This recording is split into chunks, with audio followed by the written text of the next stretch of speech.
Le roi Louis XIV a été le symbole de son temps. Un symbole tellement grand, tellement immense, que lorsqu'on parle de Louis XIV, il nous vient directement en tête un champ lexical synonyme de grandeur. Je cite le roi de Prusse apprenant la nouvelle de la mort du roi Louis XIV, « Le roi est mort ». Indirectement, Louis XIV va étendre pouvoir, culture, art, philosophie française à travers l'Europe. On signale, lorsqu'on parle de Louis XIV, l'ordre, la grandeur, le roi soleil, la beauté, l'élégance et l'absolutisme. Je vous propose ici donc une vidéo ayant pour thème l'absolutisme, ses origines, sa définition, sa mise en place et ses oppositions.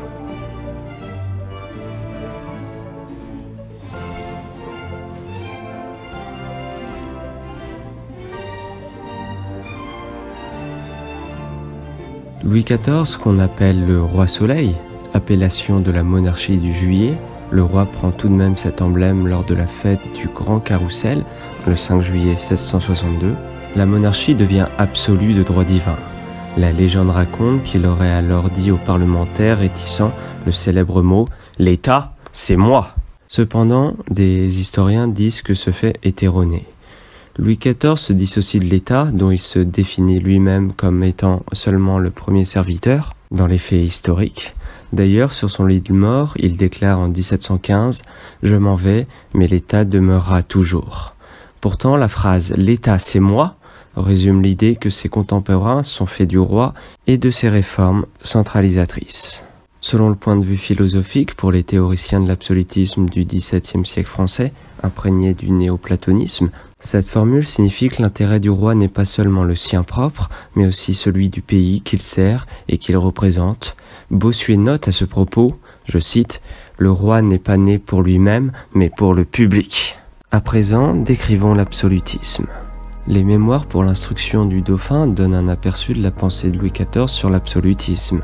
Le livre n'a pas été écrit directement par le roi, il a été pour partie dicté au président Octave de Périgny, puis à Paul Pélisson, tandis que pour l'autre partie, le roi a juste indiqué en note ce qu'il voulait voir dans le livre. Ces mémoires constituent un ensemble assez disparate de tableaux militaires et de pensées sans autre fil conducteur que la chronologie. Ceci permet malgré tout de donner à Louis XIV la figure du roi écrivain que Voltaire a reprise et amplifiée en faisant de Louis XIV un roi philosophe, platonicien, précurseur du despotisme éclairé. Si l'on considère le texte en lui-même, il est fortement imprégné, comme l'est d'ailleurs la société cultivée du grand siècle, de pensée néo-stoïcienne. Ce livre montre l'attrait de Louis XIV pour la concentration du pouvoir. Chez lui, le pouvoir est d'abord synonyme de liberté d'action tant face au ministre qu'à tout autre corps constitué. La pensée de Louis XIV, proche de celle de Richelieu, est résumée par la formule « Quand on a l'État en vue, on travaille pour soi ». Formule qui s'oppose à la pensée de Thomas Hobbes, qui met plus l'accent sur le peuple et la multitude. Toutefois, chez Louis XIV, la liberté est limitée par des thématiques stoïciennes, la nécessité de résister aux passions, la volonté de se dépasser, l'idée d'équilibre tranquille. Louis XIV va affirmer par écrit, je cite, « C'est quand ces accidents qui nous piquent vivement et jusqu'au fond du cœur, il faut garder un milieu entre la sagesse timide et le ressentiment emporté, tâchant pour ainsi dire d'imaginer pour nous ce que nous conseillons à un autre en pareil cas. Car quelques efforts que nous fassions pour parvenir à ce point de tranquillité, notre passion qui nous presse et nous sollicite au contraire, gagne assez sur nous pour vous empêcher de raisonner avec trop de froideur et d'indifférence. » Fin de citation. Atteindre cet équilibre suppose un combat contre soi-même. Louis XIV affirme « Il faut se garder contre soi-même, prendre garde à son inclinaison et être toujours en garde contre son naturel. » Fin de citation. Pour atteindre cette sagesse, il incite à l'introspection. Je le cite, « Il est utile de se remettre de temps en temps devant les yeux les vérités dont nous sommes persuadés. » Fin de citation. Au niveau du dirigeant, il ne faut pas seulement bien se connaître, il faut également bien connaître les autres. Il cite « Cette maxime qui dit que pour être sage il suffit de bien se connaître soi-même est bonne pour les particuliers, mais le souverain, pour être habile et bien servi, est obligé de connaître tous ceux qui peuvent être à la portée de la vue. » Fin de citation. L'absolutisme est la déclaration finale dont l'un des piliers est le droit divin.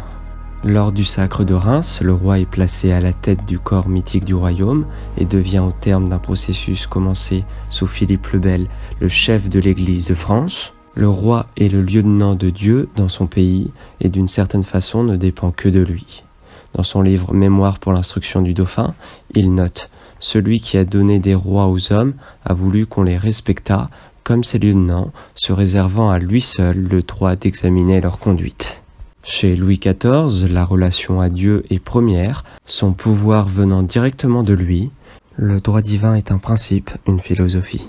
Chez le grand roi, la relation à Dieu ne doit pas être seulement utilitaire.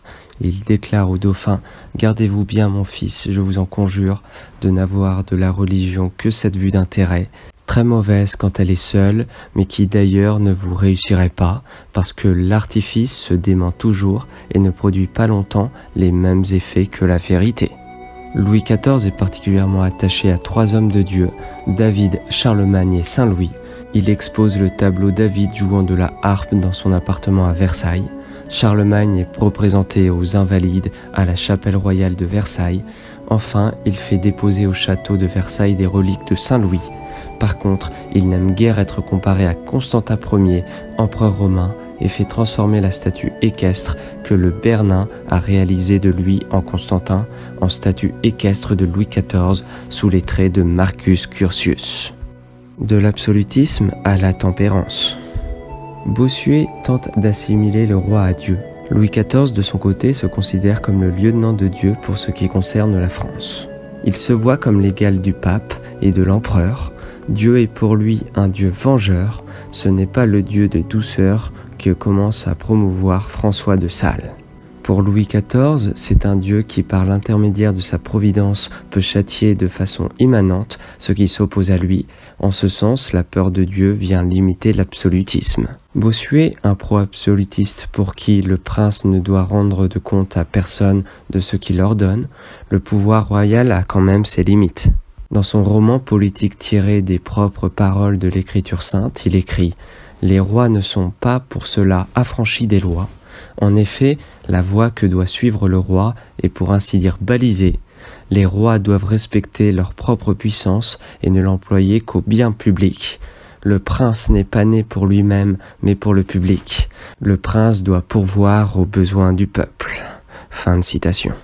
Louis XIV est plus politique et plus pragmatique que les grands ministres qui l'assistent pendant la première partie de son règne. Il se méfie d'ailleurs de leur absolutisme pré-technocratique. Parlant d'eux, il note en substance « Nous n'avons pas affaire à des anges, mais à des hommes à qui le pouvoir excessif donne presque toujours à la fin quelques tentations d'en user. » À cet égard, il reproche à Colbert ses références répétées au cardinal de Richelieu. Cette pratique modérée est aussi visible chez les intendants qui recherchent le consensus avec les territoires dont ils ont la charge. Cette modération a son revers. Ne voulant pas recommencer les erreurs de la Fronde, Louis XIV est amené à composer avec les institutions traditionnelles, ce qui a pour conséquence d'empêcher une modernisation en profondeur du pays et de laisser se maintenir nombre d'institutions désuètes et parasitaires. Si les magistrats doivent rigoureusement se tenir à l'écart des zones sensibles de la politique royale comme la diplomatie, la guerre, la fiscalité ou les grâces, le corps de la magistrature n'est ni réformé ni restructuré. Au contraire, il est renforcé dans ses prérogatives. Il souhaite rationaliser l'administration, les besoins financiers le poussent à vendre des offices, de sorte que pour Roland Mousnier, la monarchie est tempérée par la vénalité des offices.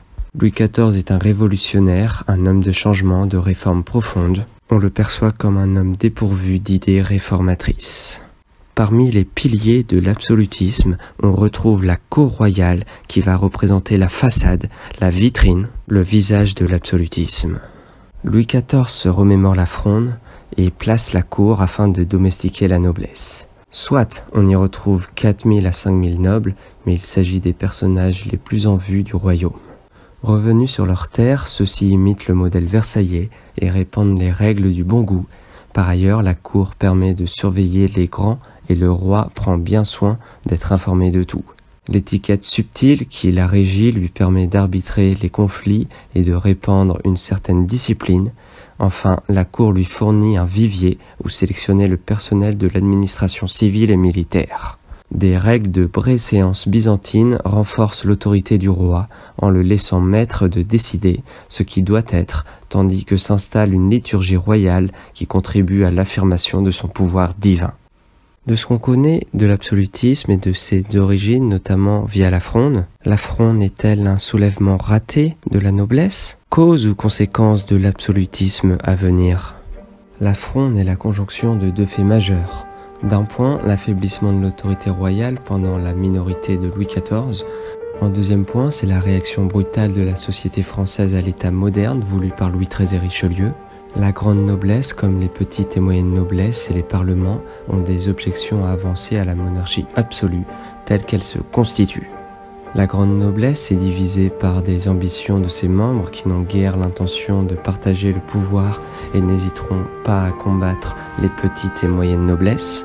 Celle-ci vise à instaurer en France la monarchie mixte, donnant le premier rôle dans le royaume aux États généraux. La grande noblesse, bien plus minoritaire, s'y oppose, veut garder une influence forte dans les instances principales de l'État, en y siégeant eux-mêmes en relation avec le Parlement qui ne veut surtout pas entendre parler des États généraux.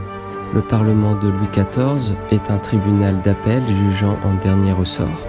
Les parlementaires sont propriétaires de leurs charges qu'ils peuvent transmettre à leurs héritiers, moyennant le paiement d'une taxe appelée la pollette. Les lois, ordonnances, édits et déclarations sont enregistrées avant d'être publiées et appliquées. Cette occasion, les parlementaires peuvent émettre des objections aux remontrances quant au contenu lorsqu'ils pensent que les lois fondamentales du royaume ne sont pas respectées. Le roi peut faire adresser au Parlement pour le faire presser une lettre de justion à laquelle le Parlement peut répliquer par des remontrances réitérées.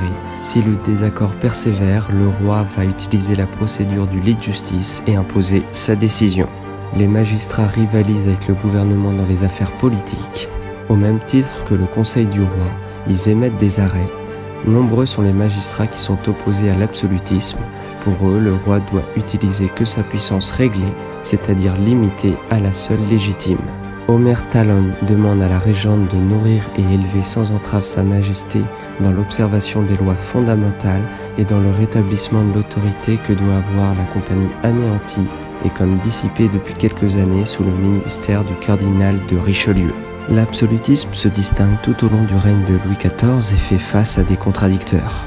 Une crise au milieu des années 1670 a lieu, est accompagnée d'une forte hausse de la fiscalité, de l'augmentation des taux par la création de nouveaux impôts.